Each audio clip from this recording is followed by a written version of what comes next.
Islamabad high court के सामने मौजूद हूँ। डॉक्टर महारंग साहिबा और ईमान मज़ाहरी साहिबा मेरे साथ मौजूद है। अभी हाई कोर्ट में चीफ जस्टिस आमिर फ़ारूक के सामने डॉक्टर महारंग का केस लगा हुआ था, जिसमें उनका नाम ECL में और उनका पासपोर्ट और मोबाइल फ़ोन जो है वो लिया गया है। ईमान मज़ाहरी साहिबा, पहले मैं आपसे पूछना चाह रहा हूँ कि केस में क्या बाकायदा जो है वो कहा गया है, आगे के लिए क्या लाएमल है? देखिए, सबसे पहले तो केस में ये हुआ कि ऑब्वियसली हमने चैलेंज किया हुआ है कि हमारा नाम PCL, PNIL, ECL किसी भी वॉच लिस्ट पर हो सकता है। हमें फॉर्मली ना तो इतला दी गई है, ना किसी किस्म की इंटीमेशन मारंग को दी गई है कि कौन सी लिस्ट पर हैं, कि इनका राइट टू डिफेंस है before inclusion of her name. तो हमने यही रिक्वेस्ट किया कोर्ट से कि जो इलीगल एक्ट हुआ है डिटेंशन का और इंक्लूजन ऑफ हर नेम, उसे इलीगल डिक्लेयर करें, उनका नाम हटाया जाए इन लिस्ट से, क्योंकि इनका बुनियादी हक है ट्रैवल करना। अगले हफ्ते के लिए नोटिस इशू हुआ है मिनिस्ट्री ऑफ इंटीरियर को और फेडरल इन्वेस्टिगेशन एजेंसी को। तो हमें उम्मीद है कि उनकी तरफ से जो जवाब आएगा उस पर अब थोड़ी फ़ौरन कार्रवाई होगी, बिकॉज किसी का राइट टू ट्रैवल और लिबर्टी कर्टेल किया जा रहा है। मिनिस्ट्री ऑफ इंटीरियर से और FIA से किन को तलब किया गया है, वो को वाज़ेह हुआ है वहाँ पे? इंटीरियर से उन्होंने कहा एक रिप्रेजेंटेटिव, और FI के हवाले से ये स्पेसिफाई नहीं किया, नाइदर इंटीरियर के लिए स्पेसिफाई किया है। रिप्रेजेंटेटिव से हम क्या मतलब ले सकते हैं, कौन आ सकता है? कोई भी ऑफिसर हो सकता है। सो इसमें कोई उन्होंने स्पेसिफाई नहीं किया। अब रिटन ऑर्डर देखना होगा कि क्या उसमें कोई स्पेसिफिकेशन की गई है या नहीं। हमने अलग से ISI को पार्टी बनाया हुआ था, क्योंकि मारंग को एयरपोर्ट पे बताया गया था कि ISI और MI की अलग से नो फ्लाई वॉच लिस्ट होती हैं। तो हमने ऑब्वियसली उन्हें अलग से पार्टी बनाया था कि वो अपना अलग से जवाब दें, लेकिन उस पर चीफ जस्टिस साहब ने एतराज़ उठाया है, तो उन्हें नोटिस नहीं इशू किया गया। कोर्ट रूम में मैं देख रहा था, जब डॉक्टर मारंग वहाँ पे रोस्टम की तरफ जा रही थी तो उनको रोका गया था और कहा गया था आप वापस अपनी सीट पे चले जाइए। अमूमन होता है या डॉक्टर मारंग के साथ? देखिए, मुझे आई अंडरस्टैंड चीफ साहब ने जो बात की कि ये मेरी कोर्ट की एक रिवायत है, लेकिन मुझे लगता है कि स्टेट जिसमें ये सारे इदारे शामिल है, उन्हें बलोच पर्सनस की तरफ सेंसिटिविटी दिखाने की ज़रूरत है। अभी जो उधर सिचुएशन हुई है, जिस तरह जब डॉक्टर आई थी दिसंबर जनवरी में और इनके साथ बूढ़ी माओ के साथ जो सलूक किया गया, डिपोर्ट करने की कोशिश की गई जैसे कि बलूचिस्तान एक और मुल्क था। तो ये छोटी छोटी चीज़ें होती हैं जो लोगों के दिलों में नफरत भी पैदा करती हैं, एक सेंस ऑफ एक्सक्लूजन और एलियनेशन भी पैदा करती हैं। तो मुझे लगता है कि थोड़ी सी सेंसिटिविटी दिखानी चाहिए थी, थोड़ी सी रिस्पेक्ट देनी चाहिए थी। इतनी बड़ी हमारी एक लीडर है जिन्हें पूरी दुनिया रिकग्नाइज करी है, तो इस तरह नहीं करना चाहिए था मेरी नज़र में। डॉक्टर साहब, आपके पास आ रहा हूँ। आप जो है वो US जा रही थी, टाइम्स मैगजीन में आपको 100 इमर्जिंग लीडर्स में आपका नाम आ गया, तो रोकना आपको कैसे लगा, ये क्यों हो रहा है वैसा आप लोगों के साथ? देखिए, मेरे लिए ये चौंकाने वाली बात नहीं थी। मुझे समझ आता है कि जब हम बलूचिस्तान में ये करते हैं तो तब उनको तकलीफ़ होती है, और जो इंटरनेशनल प्लेटफॉर्म है, तो उस वक्त जब मैं नॉर्वे भी गई थी तब भी उन्होंने बाकायदा तौर पर कोशिश की थी कि जहाँ जहाँ जिस प्रोग्राम में मैं गई थी उस पर डिस्टर्बेंस डालने की, और जो मेरी एडवोकेसी है उसको एक मतलब एक एंटी स्टेट और अलग तरीके से पेश करने की। लेकिन क्योंकि वेस्टर्न जो वर्ल्ड है वो चीज़ों को और तरीके से देखते हैं, वो इस मुल्क की पॉपुलेशन की तरह अंधे नहीं हैं, तो वो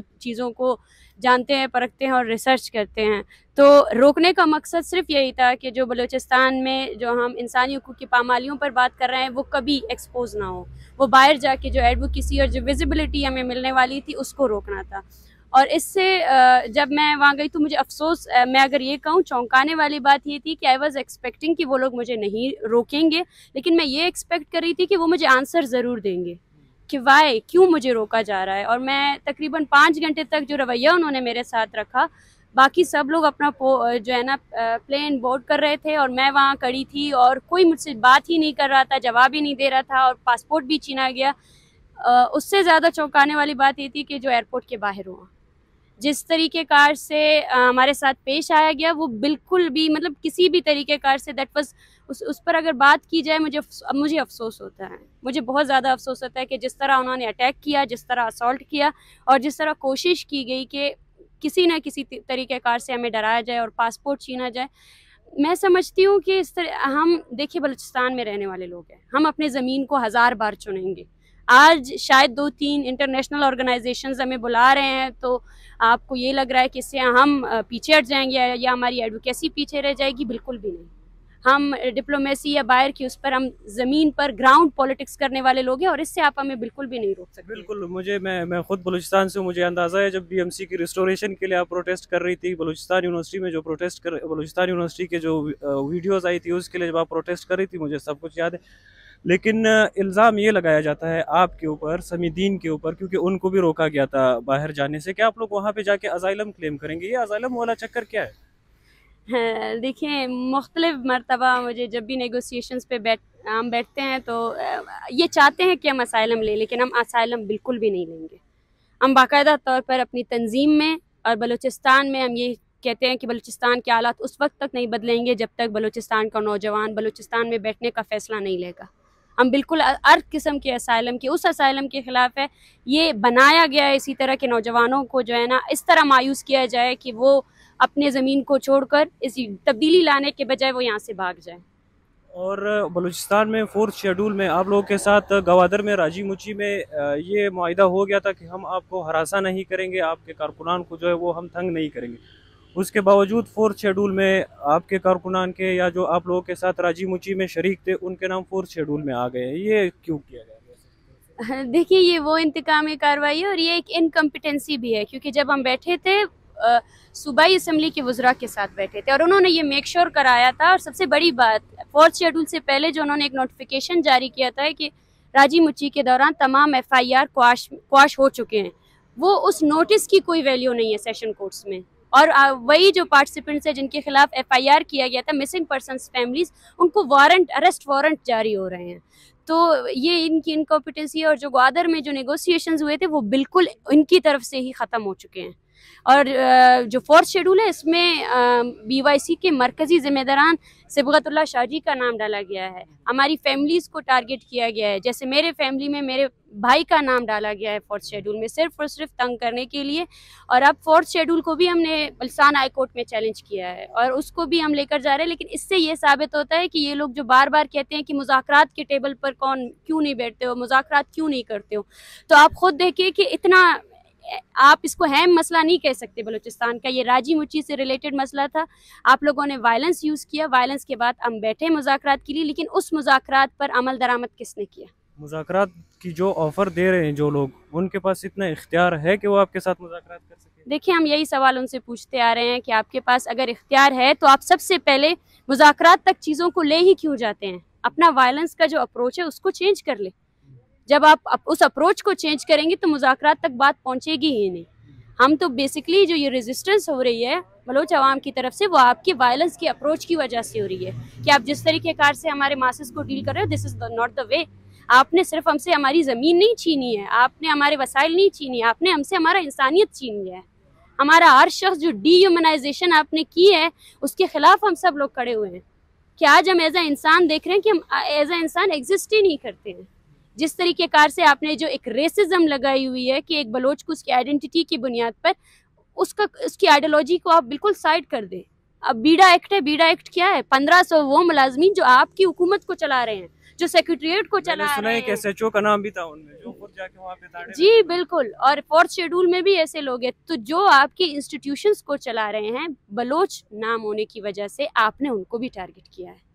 आखिरी इशू पे बात करूंगा मिसिंग पर्सनस के हवाले से। अभी रिसेंटली जो है वो आज की खबर है कि 5 से 8 के दरमियान केसेस आए हुए, जो स्टूडेंट्स है यूनिवर्सिटी में पढ़ रहे वो लापता हुए। देखिए, कराची से 9 स्टूडेंट्स को लापता किया है। इनमें से एक का ताल्लुक कराची यूनिवर्सिटी से, एक विंदर से उनको अगवा किया है, बाकी 8 कराची से अगवा हुए हैं, जिबरी गुमशुदा हुए हैं। और ये एक तशवीशनाक सूरत हाल है जिस पर कोई बात नहीं करता, जो हेडलाइन में आता ही नहीं है। अफसोस की बात यह है कि जो इंसानी हकूक़ की तंजीमें उस पर बात करी, उनके खिलाफ तो नोटिस पे नोटिस जारी होता है, लेकिन जो अदारे ये काम कर रहे हैं उनको कोई अकाउंटेबल नहीं करता। वो माइटी मतलब लॉर्ड्स है जिनका नाम लेना भी यहाँ पे गुनाह करार दिया जाता है। और कहाँ गुनाह करार दिया जाता है? अदालतों में। रियासत की तरफ से ये कहा जाता है कि ये पहाड़ों पे चले गए। मुझे याद है जब कोयटा के सिविल हॉस्पिटल में आप लोग वो मिसिंग पर्सनस की जो लाशें लेके जाने गए थे, तो आप लोगों से एक फॉर्म फिल करवाया गया था कि आप लिखे ये दहशतगर्द थे, ये रियासत के खिलाफ लड़ रहे थे। तो ये वाकई इस तरह होता है वहाँ पे? जी देखिए, मेरे ख्याल से जो पहाड़ों पर जाने वाले लोग हैं, ना उनके लवाकिन आकर बोलते हैं कि आप हमारे लोगों को बाजियाब करें, ना ही वो उनकी तंजीमें बोलती हैं। ये वो कॉमन इनोसेंट लोग हैं जिनको आप दिन दिहाड़े लेकर जाते हैं। मतलब जिबरी गुमशुदगी पर अब कोई बहस बाकी ही नहीं रही है, क्योंकि वो सिर्फ बलूचिस्तान में नहीं हो रहा है, वो आपके कैपिटल में हो रहा है। उसमें आप सिंध में जाकर देखिए, हज़ारों की तादाद में मिसिंग पर्सनस की केसेस अदालतों में पेंडिंग पड़ी हुई हैं और एविडेंसेस है, मौजूद है। आपके अदारों ने आपके कौमी असम्बली से ही लोगों को उठाकर अगवा कर लिया है। तो उस पर अगर आप जितने जस्टिफिकेशंस दे तो बिल्कुल गलत है।